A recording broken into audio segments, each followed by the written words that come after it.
Hello viewers, I'm your host Uzma Jafri with another episode of South Asia Focus. Let's begin the show. India has given a renewed push to its relationship with the Gulf countries. From pursuing a tax-relaxed trade relationship to enhancing investments in oil to infrastructure to consumer goods, the bilateral trade between India and Arab states covers a variety of goods and services. Let's take a closer look at India-Arab relations and see how this relationship is becoming increasingly critical in this rapidly shifting global geopolitical climate.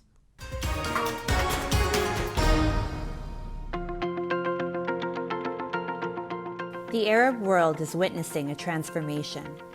From building modern and cutting-edge infrastructure, using the latest digital technology, to establishing special economic zones for boosting trade and commerce. India is proving to be a strong and strategic partner in this makeover. New Delhi has shown its commitment to this partnership by providing skilled workers, technology, and important investments.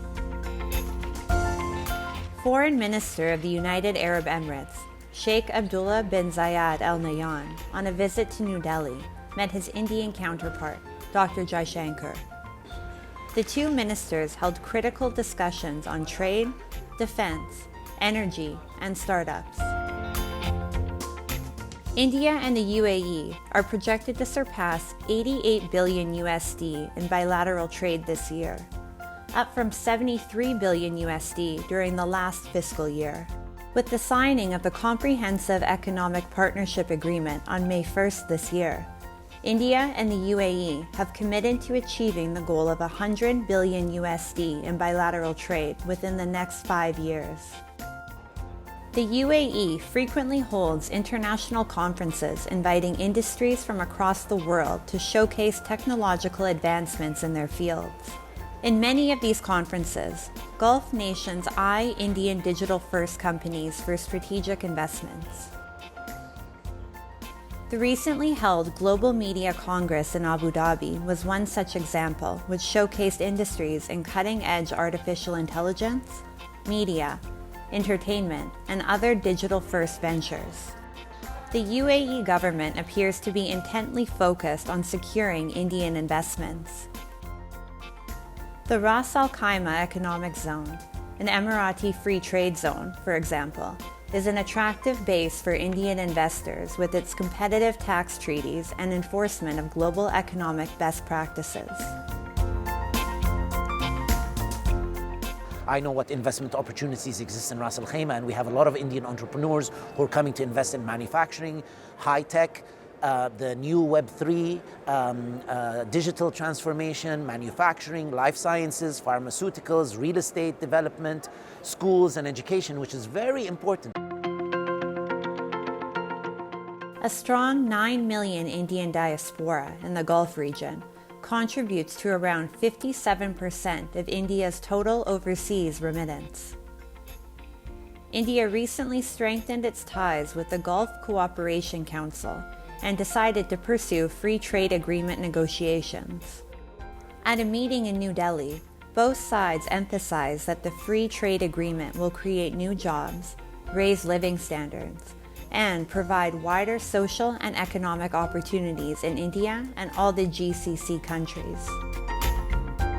We have agreed to pursue the free trade agreement between the GCC and India and resume the negotiations and conclude the same at the earliest. GCC is currently India's largest trading partner bloc, with bilateral trade in the 2021 to 2022 financial year valued at over 154 billion USD, exports valued at approximately 44 billion USD, and imports of around 110 billion USD. The FTA is very modern, that will cater for the new economy. We all have witnessed the world after COVID-19, and it's definitely not the world before. So business have entered into a new challenging era in which we would like to have it in a place to enhance our joint effort, whether it's for trade, investments, technology, climate change, food security, energy security, just to name a few. New Delhi has realized the importance of its relationship with the Gulf region. Prime Minister Narendra Modi's frequent visits to Gulf countries like Saudi Arabia, the UAE, Qatar, Bahrain, and Oman have helped further strengthen the relationship through joint ministerial councils, joint commissions, and bilateral strategic dialogues. Despite growing geopolitical conflicts, India has successfully reshaped its engagement with the energy-rich and strategically important Gulf nations. Moving on. This year's FIFA World Cup in Qatar has generated a lot of buzz. While some have praised it as one of the best hosts ever, others have blasted the government and the event's organizers for a number of other reasons. From non-availability of certain beverages under religious pretext to exploitation of workers whose efforts made it happen, the World Cup has drawn attention in every way. Our team approached one migrant worker in Nepal's capital Kathmandu who revealed some disturbing details about the road that led to the staging of the World Cup. Have a look.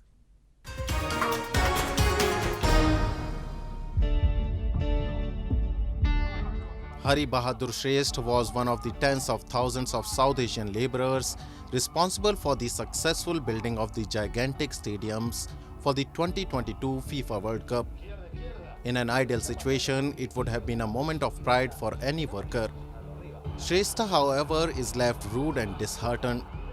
He says after finishing their jobs, he and hundreds of his co-workers were not paid the agreed sum by the authorities in charge of the World Cup preparations.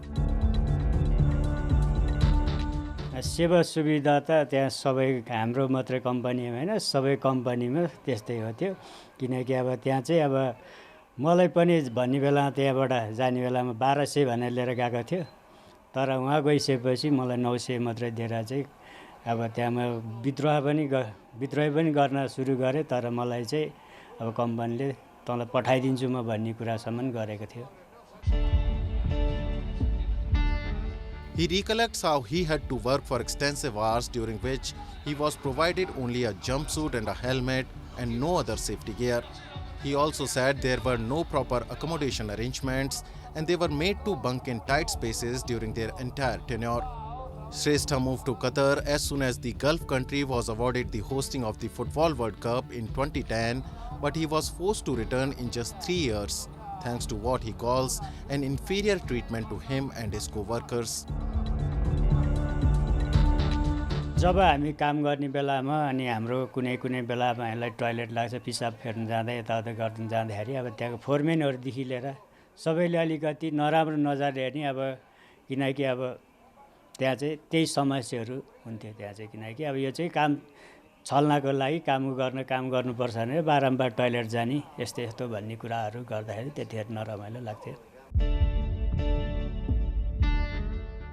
As the World Cup's success continues to achieve new milestones, the number of accusations on the government has also risen. Qatari World Cup organizers, the Supreme Committee for Delivery and Legacy, said there have been 3 work-related fatalities and 34 non-work-related deaths among workers at the World Cup 2022 sites. FIFA said that it was working with the organizing committee and had already compensated a number of workers. However, the question that persists and begs a clear answer is why the foreign workers were mistreated, underpaid and harassed during their stay in Qatar. Moving on. Artificial intelligence has ushered in a revolution worldwide. Countries are increasingly hopping on the tech bus that is being dubbed as one of the biggest technological achievements in human history. Where does India stand in this widening ecosystem? What steps are being taken by the government and how citizens' enthusiasm coupled with an active state support has spurred a fresh wave in the country? Let's have a look. As artificial intelligence comes of age, countries around the world are jumping on the AI bandwagon. AI appears set to revolutionize nearly all aspects of society, and no one wants to be left in the dust. Experts call artificial intelligence one of the greatest technological achievements in human history. Its exponentially expanding use across industries is a real indication that AI is here to stay and to thrive. Tech giants to hospitals to restaurants. Many sectors are gradually incorporating self-learning technology to improve the efficiency of their workforces. Where does India stand when it comes to adopting and accelerating the use of AI in its day-to-day operations? How is the government supporting the AI push? Leading from the front, Prime Minister Narendra Modi unambiguously acknowledged AI's potential and urged Indians to embrace this burgeoning new technology. These tools and technologies have also acquired the power to learn and think. In this, one key emerging technology is AI. The teamwork of AI with humans can do wonders for our planet. The International Data Corporation projects that the Indian AI industry will expand at a compound annual growth rate of 20.2%, from $3.1 billion USD in 2020 to $7.8 billion USD by 2025. With government support fully behind this new technology, more and more industries have adopted the use of AI, and it is becoming increasingly commonplace. For example, AI has been incorporated by a number of government ministries, from improving the healthcare system to the collecting of tolls on highways. According to many observers, India is in prime condition to fully utilize AI technology to further bolster her already flourishing economy. Many private players have also jumped on board and have been quick to embrace the advances AI can bring. Mumbai, India's financial capital, recently hosted the 39th global edition of the World AI Show. The event brought together the brightest minds from the artificial intelligence and machine learning landscape to unravel innovative applications and their futuristic scope in India's new normal. We are seeing significant amount of investment from the current government in terms of their initiative towards adopting artificial intelligence and automation in almost every sphere of governance. Experts predict that many, if not most organizations, will switch to AI-powered systems, apps, security systems, data analysis, and other applications in the future due to the rapid expansion of machine learning. According to a report by the Center for Security and Emerging Technologies in 2021, India is well poised to become a significant player and a valuable partner in the AI ecosystem. According to the World Economic Forum, AI expenditure in Indian healthcare alone increased by over 109% in 2018, totaling $665 million USD, and is expected to reach $11.78 billion USD by 2025, adding $1 trillion USD to India's economy by 2035. Whether in healthcare, education, or other services, the Indian market is being progressively dominated by AI. Individual curiosity has also increased tremendously, and several bright, young students have recently developed various ideas.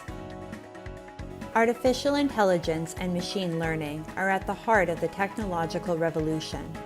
While many fear that human jobs will be lost with the increasing use of AI and machine learning across sectors, experts actually predict that AI's expansion will bring more employment openings and opportunities. It is projected that there will be a 31.4% growth in jobs connected to data science and mathematical science by 2030, much of which will be AI-based. India, eager to continue to flourish, is prepared to embrace AI, cognizant of the multitude of benefits it will bring to brand India. Time now for Asia This Week, the stories from across the continent.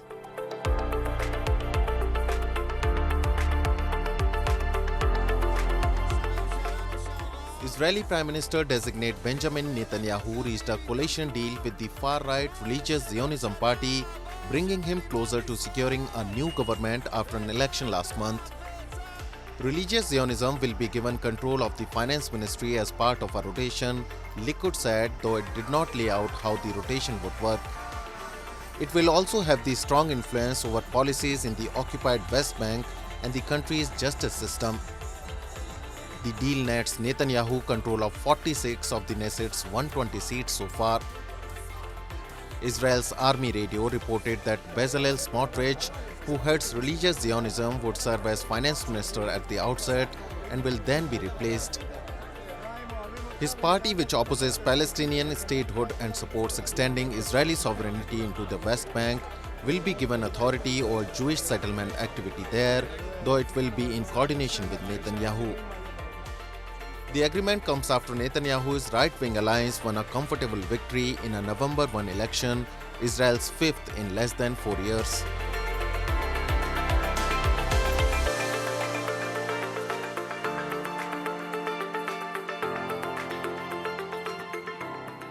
Japanese motorbike giant Yamaha Motors recently introduced a variety of car parts under its banner Performance Damper in Hanoki, Kanagawa Prefecture. The specialty of products under the Performance Damper edition is that these products have the ability to absorb noise and oscillation of running car. It is also helpful to make the vehicles comfortable to ride in. In the year 1989, Yamaha Motors started development of a new kind of technology called chassis technology. Keeping in mind the latest motorbiking technology and the comfort and safety of the driver, these distinctive types of products are developed. 走りによってですね、路面状況によって、車体が変形し、異音であったり、振動であったり、そういうところの現象が生じます。で、それに対してですね、パフォーマンスダンパーつけていただくことで、それをうまくいなしてくれて、減少させる。結果的にですね、非常に上質な快適な走りができる、そんなような製品だと思っております。At the experience event, motor journalists compared driving and operating sensations in both cars with and without a performance damper. A high-end vehicle appears to be the most comfortable to drive. Performance damper is integrated part of a driver and passenger-friendly car.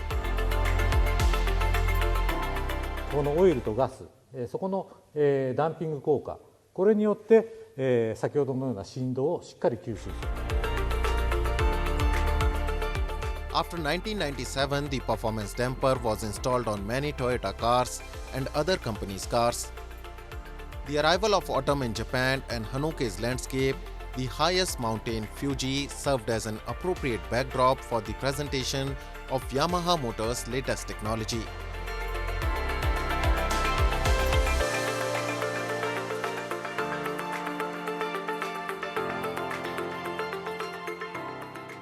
Winters in Yokohama is a sight to behold. This year's winter season in Yokohama became even more picturesque with installation of gorgeous illuminations. This year is the third one where illuminations have been installed in Yokohama.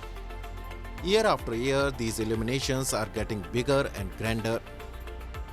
Cooperative hotels and other facilities have also increased in the town, thus making the nightlife even better in the city. These illuminations in Yokohama have slowly become popular all over the world. Like, I've never seen this kind of illumination in my life, so I found it very unique. New trial is this projection mapping. On the wall of the building, a beautiful image is reflected. A street walker can easily join and enjoy it. Especially during the special 5 minutes which are held 8 times a day, illuminations throughout the city are synchronized with the music to add multiple colors. The winter air in Yokohama is clean and fresh. Japan has started using renewable energy to solve the problem of energy consumption and electricity. Events like these are attracting tourists from all around the world to Japan.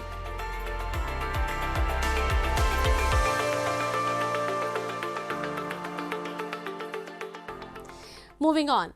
A number of Indian festivals encapsulate the country's illustrious past and its diverse culture. Hinduism has particularly been celebratory towards all of its events. Recently, devotees from all around the country celebrated the wedding anniversary of Hindu Lord Ram and his spouse goddess Sita during a festival called Ram Vivah. Marked with great religious fervour, the festival is known as Ram Panchami as per the Hindu calendar. Have a look. Riding chariots, dancing to the tunes of religious renditions and singing devotional songs.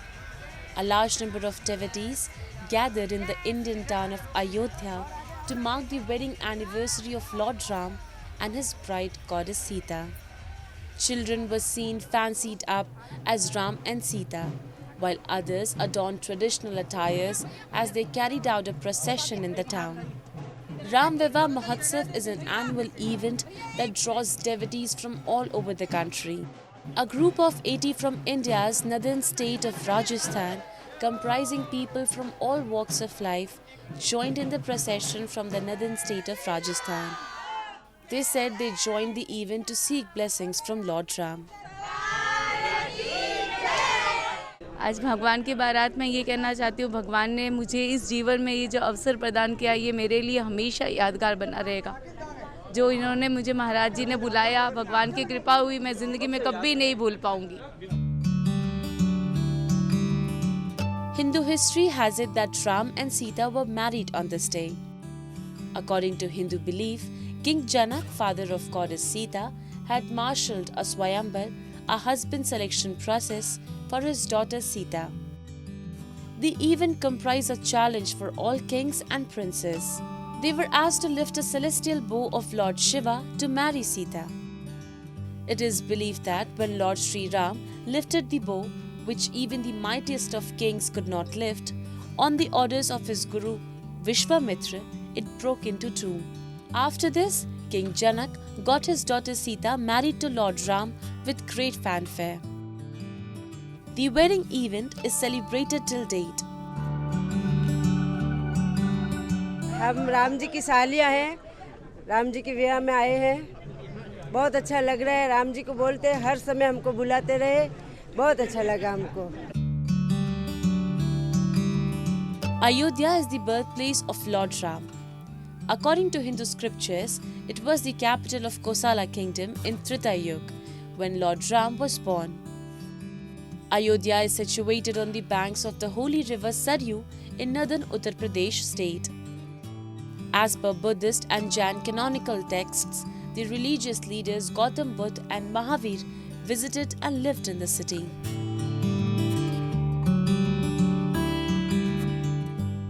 India is called the land of the festivals for this reason that people celebrate every event associated with their history and culture. With that, we come to the end of this week's episode. See you next week. Goodbye and take care.